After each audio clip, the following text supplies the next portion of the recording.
When people arrive at the workshop, their day feels like chaos. Most companies I work with are losing over $250,000 a year due to miscommunication, and that roughly translates to about $12,506 per employee per year, because that uncertainty and all that invisible work is costing them a lot of money. And the one common complaint I hear is that miscommunication is what's really causing a lot of problems inside the company.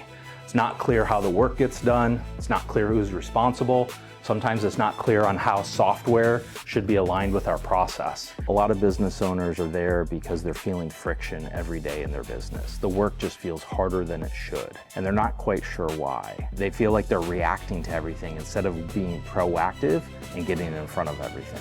And they're looking to understand how they can build a foundation for scaling their business. What my clients are finding is that the bigger the company, the more those problems are scaling with them. So in those workshops, we focus on giving them clarity.